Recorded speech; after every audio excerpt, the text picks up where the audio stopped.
A pipeline valve turned once at 6:47 a.m. Mountain Time on October 3rd, and within 11 minutes, $340 billion in American energy infrastructure vulnerability became visible to every analyst watching North American natural gas markets.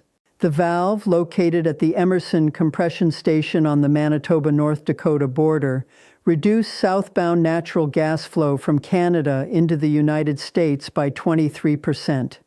Not through mechanical failure, not through scheduled maintenance, not through weather disruption, but through deliberate operational decision by TC Energy Corporation, acting on direction from the Canadian energy regulator. Warren Buffett called it the most consequential single infrastructure action since the 1973 Arab oil embargo.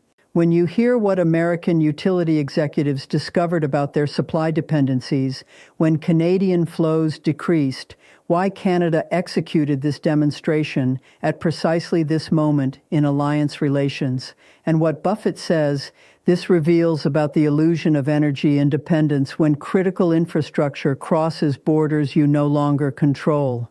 You will understand why this is not temporary market disruption, but permanent revelation of strategic vulnerability that will reshape North American energy relations and American foreign policy for decades.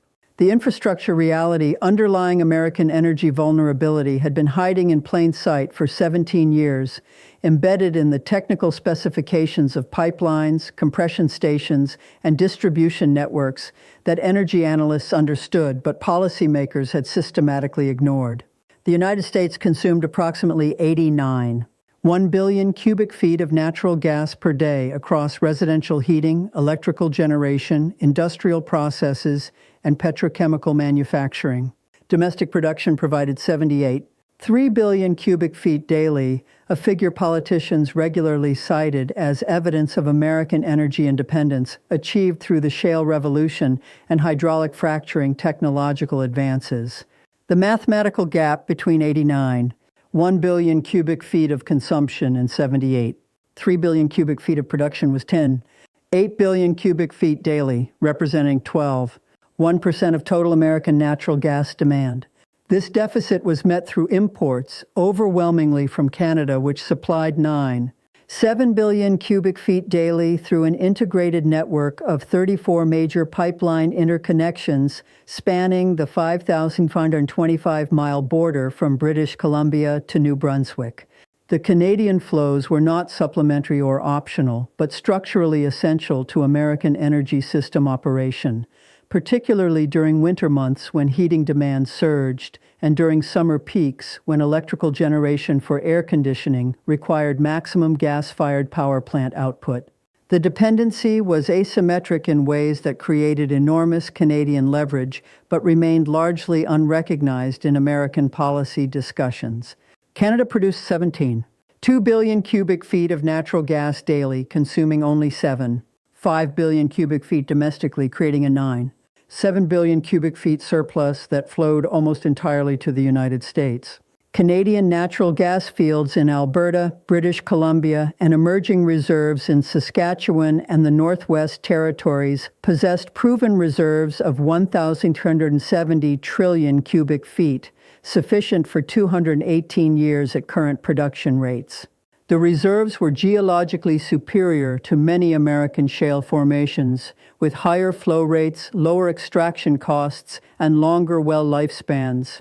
More significantly, the pipeline infrastructure connecting Canadian fields to American markets had been built over 70 years through joint investment by Canadian and American companies, creating physical integration that made the two nations' energy systems functionally inseparable. But the valve controls, compression station operations, and flow management decisions all resided with Canadian operators under Canadian regulatory authority. The United States had physical infrastructure dependency without operational control, a strategic vulnerability that peacetime cooperation had obscured, but that any serious bilateral conflict would immediately expose. The specific trigger for Canada's October 3rd valve demonstration originated in events that had been building throughout 2026 across multiple dimensions of U.S.-Canada relations. The diplomatic isolation from the G7, the defense procurement restructuring, and the EU infrastructure partnership had each created bilateral tensions. But the immediate catalyst was a September 14th decision by the United States Federal Energy Regulatory Commission imposing new pipeline safety requirements on cross-border natural gas infrastructure that would force Canadian operators to undertake $14.7 billion in compliance upgrades at facilities on Canadian territory. The FERC decision, announced without consultation with Canadian officials despite the regulations affecting Canadian infrastructure, required that all pipelines carrying natural gas into the United States meet enhanced seismic resilience standards, methane leak detection specifications, and emergency shutdown capability within 24 months. The requirements themselves were technically reasonable responses to climate concerns and safety considerations. The problem was jurisdictional overreach. American regulators were imposing mandatory expenditures on facilities located in Canada, owned by Canadian companies, and operating under Canadian regulatory authority. Canadian Natural Resources Minister Jonathan Wilkinson issued a formal diplomatic note on September 16th, stating that Canada welcomes cooperation on pipeline safety and environmental standards, but does not accept extraterritorial regulatory authority by American agencies over Canadian infrastructure, regardless of destination for transported commodities. The note proposed bilateral negotiations to harmonize standards through mutual consultation rather than unilateral imposition.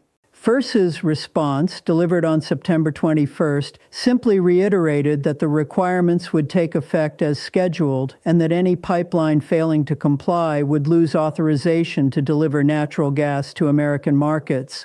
The ultimatum structure revealed the assumption underlying American policy, that Canadian companies would necessarily comply because access to American markets was so valuable that Canada would accept any regulatory conditions America chose to impose.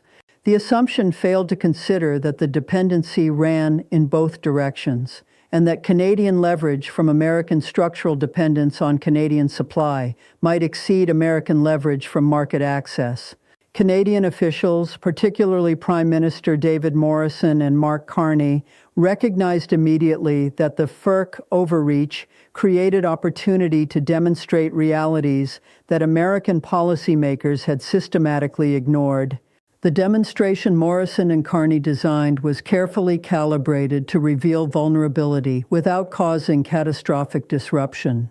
A complete cutoff of Canadian natural gas would create humanitarian crisis during winter months and constitute hostile action incompatible with alliance relationships. But a measured reduction that created shortages, price spikes, and operational stress without causing freezing homes or grid collapse would effectively communicate Canadian leverage while maintaining moral and diplomatic defensibility. The goal was not punishment, but education, teaching American officials that energy interdependence created mutual vulnerabilities that unilateral regulatory action ignored at American peril. The technical planning occurred during the final week of September through classified consultations between Canadian government officials, TC Energy Corporation executives, and the Canada Energy Regulator. The plan focused on the Emerson Compression Station because it represented the single largest pipeline interconnection between the two nations, handling 8 billion cubic feet daily, approximately 29% of all Canadian natural gas exports to the United States. Flow reduction at this single point would create maximum impact with minimum operational complexity. The operational mechanism was straightforward. Pipeline flow rates are controlled through compression stations that maintain pressure differentials moving gas through the system. By reducing compression power at Emerson by 23%, TC Energy could decrease flow rates proportionally without shutting down the pipeline entirely. The reduction would not damage infrastructure, violate any existing contracts, which included force majeure provisions covering regulatory actions, or create immediate supply emergencies. But it would create immediate market stress, price volatility, and operational challenges for American utilities that would unmistakably demonstrate dependency. The timing selection reflected sophisticated understanding of American energy market dynamics. October represented the shoulder season between summer air conditioning demand and winter heating demand, when natural gas consumption was at annual lows and storage facilities were near maximum capacity following summer injection season. If vulnerabilities became visible even during the most favorable conditions, the implications for winter peak demand periods would be impossible to ignore. Additionally, October 3rd fell on a Friday, meaning that market reactions would occur with minimal time for governmental coordination before markets closed for the weekend, maximizing price impact and media attention. The Canada Energy Regulator issued Technical Directive 2026-47 at 5:34 a.m. Mountain Time on October 3rd, directing TC Energy to implement immediate flow rate reduction of 23% at Emerson Compression Facility in response to safety assessment identifying operational concerns requiring investigation and potential remediation. The directive's language was deliberately vague about the nature of the safety concerns, providing legal cover while making clear to informed observers that this was regulatory discretion rather than genuine emergency. The directive specified that the flow reduction would continue until completion of comprehensive safety review, estimated duration 14-21 days. TC Energy implemented the directive at 6:47 a.m. Mountain Time by reducing compression power at Emerson Station. The physical effect was immediate. Natural gas flow rate decreased from 2.8 billion cubic feet daily to 2.16 billion cubic feet daily, a reduction of 640 million cubic feet. This represented approximately 6% of total Canadian exports to the United States and 0.72% of total American natural gas consumption. In absolute terms, the reduction was modest, but in market impact terms, it was seismic. Natural gas markets operate on extremely thin margins, where even small supply reductions create disproportionate price impacts due to the commodity storage limitations and demand inelasticity. Unlike oil, which can be stored cheaply in massive quantities and transported globally by tanker, natural gas requires expensive specialized storage facilities and moves primarily through fixed pipelines. When supply decreases even slightly, prices can surge dramatically because buyers cannot easily substitute alternative sources, and sellers know buyers must purchase regardless of price. The market reaction began at 7:12 a.m. Mountain Time when the first traders noticed unusual flow data from the Emerson Station appearing on pipeline monitoring systems. By 7:34 a.m., natural gas futures for November delivery on the New York Mercantile Exchange had increased 7%. By 8:23 a.m., the increase reached 3%. By 9:47 a.m., natural gas prices had surged 4%, the largest single-session increase since February 2021. The price spike continued throughout the trading day, ultimately reaching 2% above the previous day's close-by market close at 2:30 p.m. Eastern Time. The price increase translated immediately into real-world costs. Utilities in Minnesota, Wisconsin, Michigan, Illinois, and across the Midwest faced dramatically higher costs for natural gas supplies they needed to purchase for the approaching winter heating season. Power generation companies operating natural gas-fired plants saw their marginal costs surge, forcing electricity price increases across wholesale power markets. Industrial users, including steel manufacturers, chemical plants, and food processors that relied on natural gas for process heat, faced sudden cost increases that threatened profit margins and production schedules. The human impact manifested in concrete ways within hours. Xcel Energy, serving Minnesota and Wisconsin, issued a statement at 11:15 a.m. Central Time warning customers to prepare for potential heating cost increases of 25 to 35% this winter due to natural gas supply constraints and resulting market conditions. Consumers Energy in Michigan projected 28-32% residential heating cost increases. Commonwealth Edison in Illinois estimated 22 to 29% increases for customers using natural gas heating. The announcements arrived 7 weeks before winter heating season typically began, early enough to cause widespread consumer anxiety, but too late for most households to make alternative heating arrangements. American utility executives began emergency consultations with their procurement teams, quickly discovering the depth of their vulnerability. The natural gas supply contracts most utilities operated under were structured as firm transportation agreements guaranteeing pipeline capacity but not guaranteeing Canadian supply volumes. If Canadian flows decreased, American utilities had contractual rights to pipeline space but no actual gas to transport. The realization was shocking. Decades of energy infrastructure development had created legal frameworks that assumed Canadian supply reliability without ensuring it. Industrial customers faced even more immediate challenges. A specialty steel manufacturer in Indiana operating electric arc furnaces that required consistent natural gas supply for temperature control had to reduce production by 40% within 6 hours of the price spike, idling 340 workers. A petrochemical facility in Ohio using natural gas as both energy source and chemical feedstock halted 2 production lines, affecting 520 employees.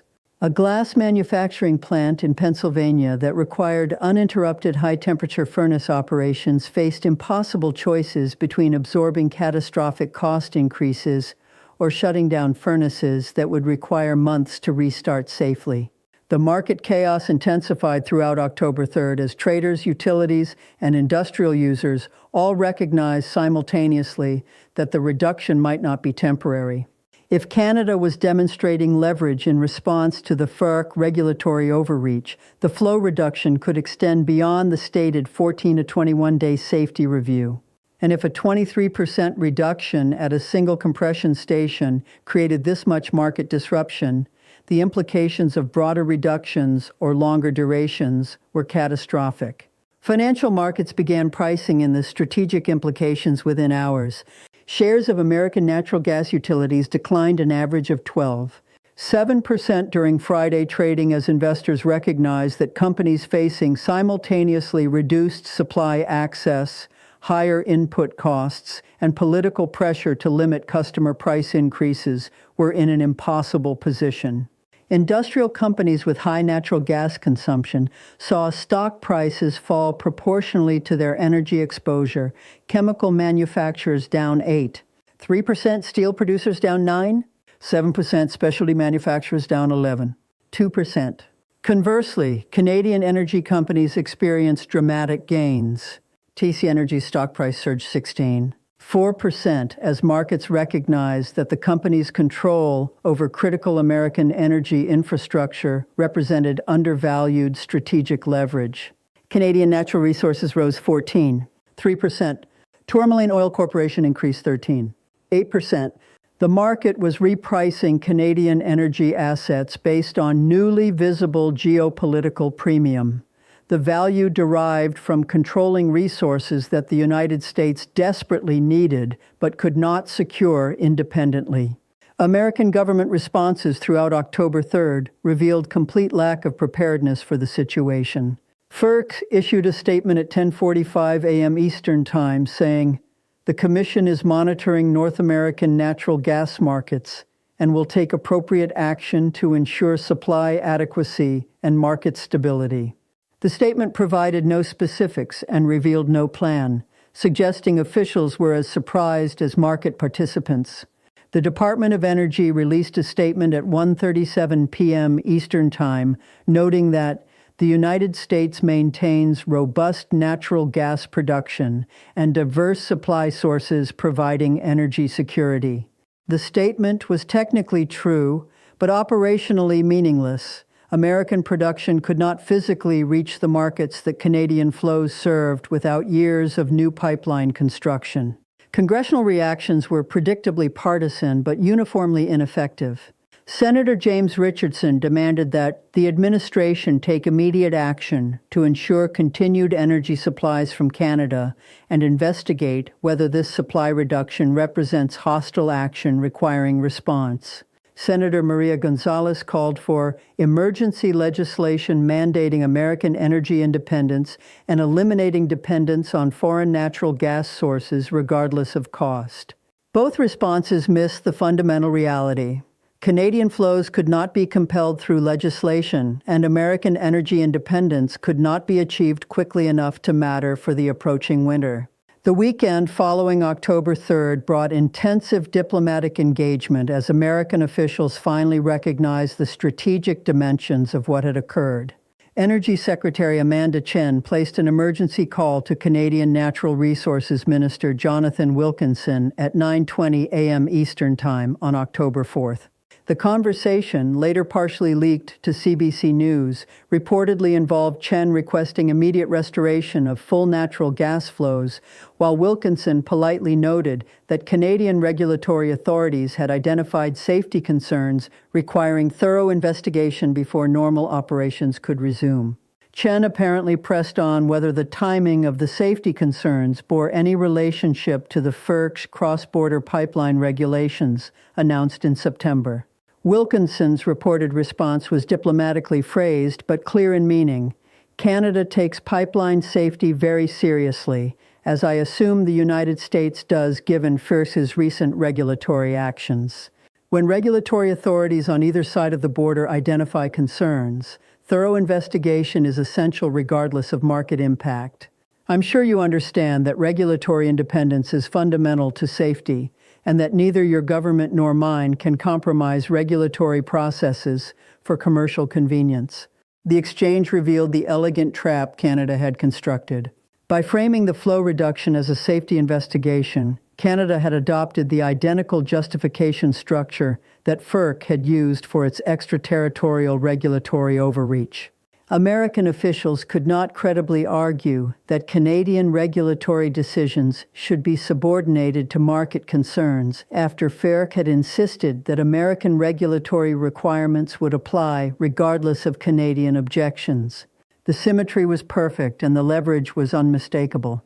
By Monday, October 6th, American utility executives were reporting to state public utility commissions that winter heating cost projections had increased dramatically due to sustained uncertainty about Canadian natural gas supplies. Minnesota's Public Utilities Commission held an emergency session at which Xcel Energy's CEO testified that if current market conditions persist, residential heating customers will face average cost increases of $340 to $420 for the November through March heating season, with low-income households particularly vulnerable to unaffordable bills.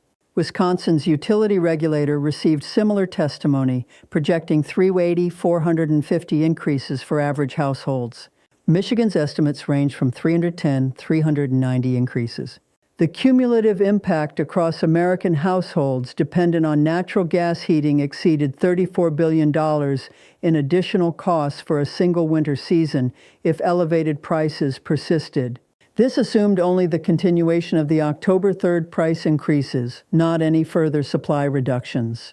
If Canada chose to reduce flows further, or if the current reduction extended beyond 21 days, the costs would multiply proportionally. The vulnerability was now undeniable. Canada controlled infrastructure that determined whether 67 million American households could afford to heat their homes during winter. Industrial impacts were similarly severe, but with longer-term implications. The American Chemistry Council issued a report on October 7th, estimating that sustained natural gas price increases of 25% or more would force domestic production cuts of $23 billion annually, affecting 156,000 direct jobs and 420,000 jobs across supply chains. The American Iron and Steel Institute projected that steel production costs would increase by $1,540 per ton, making American steel uncompetitive against imports and threatening 89,000 steelworker positions. The National Association of Manufacturers calculated that across all sectors, elevated natural gas costs would reduce American manufacturing competitiveness by $67 billion annually, potentially shifting production to countries with more secure energy supplies. The strategic analysis began emerging from think tanks and policy institutions during the second week of October. The Atlantic Council published a brief on October 9th titled "The Pipeline Leverage Trap: How Energy Interdependence Became American Vulnerability," documenting the structural dependence that decades of energy integration had created. The Council on Foreign Relations issued analysis on October 11th, noting that American energy independence claims are contradicted by infrastructure realities where Canadian supply reductions of even modest scale create catastrophic market disruption and household cost increases. Most devastating was a classified assessment from the Department of Energy's Energy Information Administration, leaked to the Washington Post on October 13th, which concluded that the United States cannot achieve operational energy independence from Canadian natural gas imports within any time frame relevant to current geopolitical tensions. Construction of pipeline infrastructure that would allow American production to fully replace Canadian imports would require 7 to 12 years and capital investment of $180–240 billion, assuming regulatory approvals that current political environment makes uncertain. During this period, Canadian leverage over American energy security remains absolute. The assessment included scenario modeling showing what would occur if Canada reduced natural gas exports by 50% during peak winter demand. The modeling projected rotating blackouts affecting 47 million Americans, home heating supply interruptions risking cold weather casualties, industrial production halts affecting $340 billion in annual output, and natural gas price increases of 240–380% that would be economically catastrophic for households and businesses. The scenarios were not speculative, but based on engineering realities of pipeline capacity, storage limitations, and demand inelasticity. Please hit the bell icon and subscribe my channel for daily updates.